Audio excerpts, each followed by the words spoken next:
The weeks heading into the All-Star game are always a contentious time for baseball fans. There's always a few players that are snubbed during the fan voting period because some fan bases rally together to put their players in the All-Star game. That doesn't sound too bad, but issues arise when fan bases overdo it. That's what happened in 2015 with the Kansas City Royals. But before we talk about them, let's look at the concept of ballot stuffing and how it's evolved over the years. The first notable instance of ballot stuffing ahead of the MLB All-Star game was back in 1957. Cincinnati Redlegs fans elected 7 of their players to start the All-Star game. The only non-Redleg player elected to start the game was Stan Musial. So how did Cincy fans accomplish this feat, considering this was decades before the internet? Well, fan voting was still fairly new, only beginning 10 years earlier in 1947. The way ballots were given to fans was through a chosen newspaper in each city. There would be blank ballots that people would take from the newspaper. The newspaper chosen to represent Cincinnati was the Cincinnati Times-Star.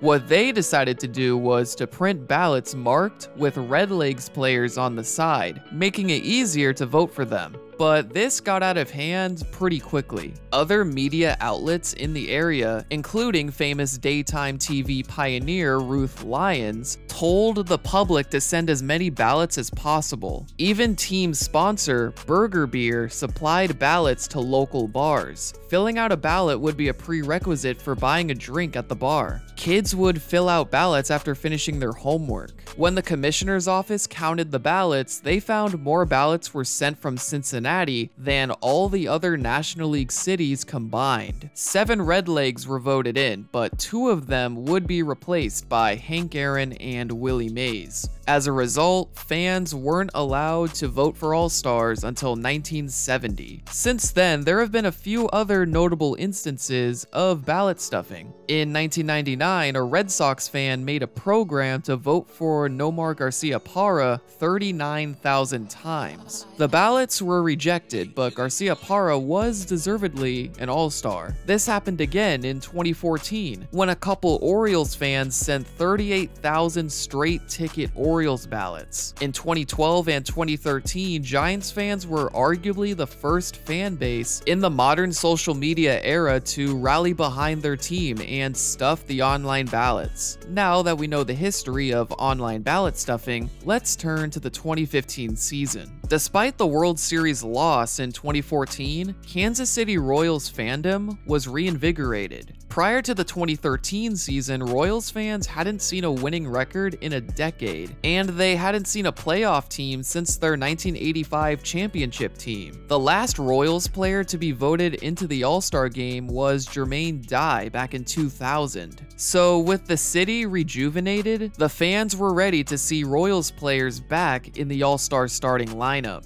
Fan voting started at the end of April, and Royals fans went right to work. At the beginning of June, 7 out of the 9 American League starting spots had Royals players leading the vote. The only non-Royals leaders were Mike Trout in the outfield and Jose Altuve at second base. However, Omar Infante was only 150,000 votes behind Altuve. Let's consider how Altuve and Infante were performing at this point in the season. Altuve began May with an OPS above 900, but a slump led to a less appealing stat line in early June.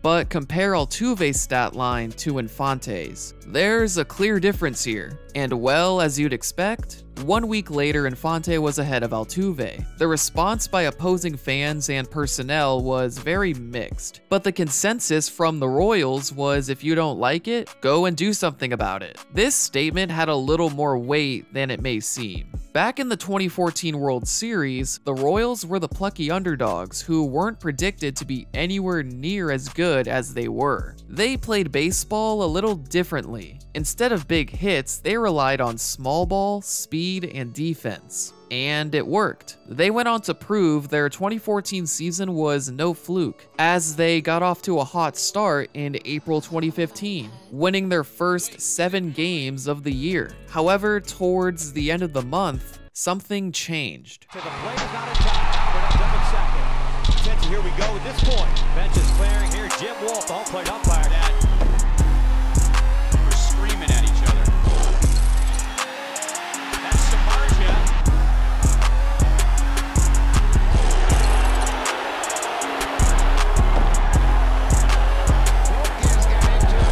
Throughout April 2015, for one reason or another, the Royals were involved in a few bench-clearing altercations, most notably with the Oakland A's after a hard slide by Brett Lawrie injured Alcides Escobar, a slide that Escobar himself called dirty, since it was not a double play situation. Lawrie apologized to Escobar after the game, and he also didn't realize it was not a double play situation at the time. However, the situation escalated as Yordano Ventura hit Lawrie and Kelvin Herrera nearly hit him. During the series, 6 Royals players were ejected, while no A's players were ejected at all. It's also worth noting that through the first 16 games of the season, Royals players were hit 17 times. To put this into perspective, the Rockies and Diamondbacks were each hit 33 times as a team throughout the entire season. Moustakas, Gordon, and Kane combined for a higher season total by the end of the year. In fact, these 3 guys were hit much more in 2015 than 2014. The same can be said for basically the entire Royals team. How did the Royals go from a plucky underdog in 2014 to one of the most hated teams in baseball in less than a year? Well, this Royals squad played baseball differently in more ways than one. And the player to thank for all this is James Shields. He was brought to the team ahead of the 2013 season. Not only was he a leader in the clubhouse, he taught the young players how to celebrate a win, specifically with the use of a fog machine, strobe lights, and a bunch of water. In 2014, the Royals won 97 games between the regular season and postseason. This ritual was performed after every win. As a result, this team's energy and swagger leaked from the clubhouse to the field. However, this was the pre-Bautista bat flip era. Despite this season being only 6 years ago, the unwritten rules of celebration still applied. Let's look at some examples. We only really need to look at the first series of the year, Royals versus White Sox. In the first game of the season, after a double by Alcides Escobar, he looked towards his dugout and made a gesture. Okay. In the third game of the series, Paulo Orlando celebrated towards his dugout after hitting his first career hit. Alright. In the second game of the series, Mike Moustakas hit a double, celebrated towards his dugout, and on the very next pitch, Lorenzo Cain was nearly hit. Okay, I know what you're thinking. These are tame celebrations. If anything, they're expected nowadays. Well, back in 2015, they weren't as commonplace as they are today. In the first game of the series, Jose Abreu hit a home run. He and his teammates showed very little emotion. Earlier in the game, Moustakas hit a home run and celebrated with his teammates outside the dugout, and Cain was hit in the very next at-bat, notably by veteran pitcher Jeff Samardzija. Another example, in the second game, Tyler Flowers hit a go-ahead 3-run home run. Nothing. Later, Eric Hosmer hit a go-ahead home run of his own. Completely different celebration. Yes, the Royals were playing at home, but come on, you would think the White Sox would show some emotion, especially against a division rival who were in the World Series the year prior. Also, in the third game, after a hit by pitch that led to warnings, the White Sox drove in a run, and nothing.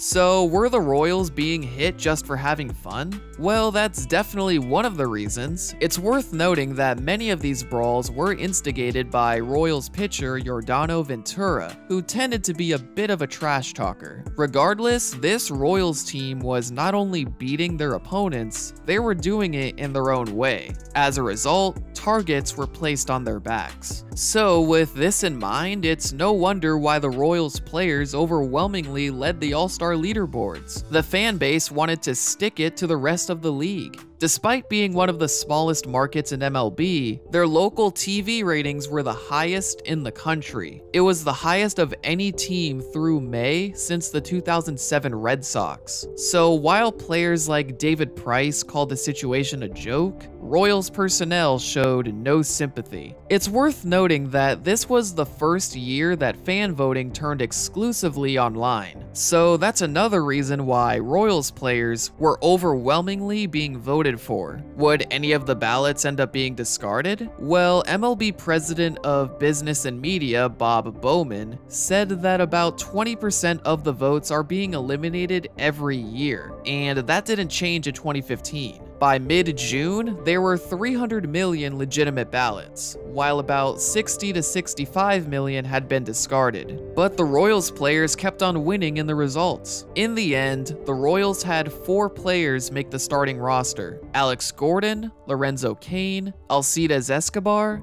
and Salvador Perez. A total of 7 Royals would make the final roster, including Mike Moustakas, who won the final roster spot fan vote. Realistically, the All-Star Game has always encouraged ballot stuffing. When a team encourages their players to vote all of their players, that's encouraging ballot stuffing. The 2015 Royals just happened to be a perfect storm of circumstances that united a rowdy fan base. However, it's not like you could consider every vote ethical or morally right. Fans were able to vote 35 times. All the ballot asked for was a name, birth date, email address, and a favorite team. Seems standard, right? And you have to expect that some devoted fans will make multiple emails to send in more ballots. However, some fans would use public email addresses of media members to send in ballots. MLB said there were safeguards against these practices, such as vote restrictions through IP addresses. Not only were these safeguards easy to bypass, there was no authenticator for the emails, which is how fans could use another person's public email to send in ballots. There's a fine line between dedication and cheating the system. I'm really excited about the All-Star Game this year. This could be the best AL team in years. And with Ned pushing all the buttons, when we win, the Royals are gonna get home field advantage when they go to the World Series again.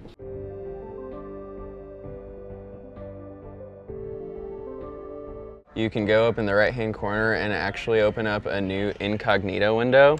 And so when you lose that, it basically loses like your history and everything you've done in this window. It doesn't record it, so it can't tell that you've already used this email. Royals fans stuffed the ballots again in 2016, and Cubs fans followed their lead in 2017. As we head into another All-Star Game, I wonder if sometime in the future we're going to see this transpire again. Presumably, MLB have taken steps to authenticate the voters to make sure this doesn't happen again. That alone should make it harder for fans, but who knows? So what should we think of this whole ordeal? Well, like I said, it was the perfect storm. A young, defiant, hungry team was on a quest towards glory. Their entire fan base was rejuvenated as they had a winning team to root for. As the Royals sought respect on the field, the fans tried to claim that respect in the best way they could, by sending their players to the All-Star Game. This period of Royals baseball is so fascinating to me. It might deserve a video one day. But for now, let's reminisce on how fun this team was and the sheer absurdity of nearly seeing Omar Infante in the 2015 All-Star Game. He ended his season with an OPS plus of 48. That's all that needs to be said. I hope you guys enjoyed the video. Leave a like if you did, and subscribe for more content just like this. Thanks for watching.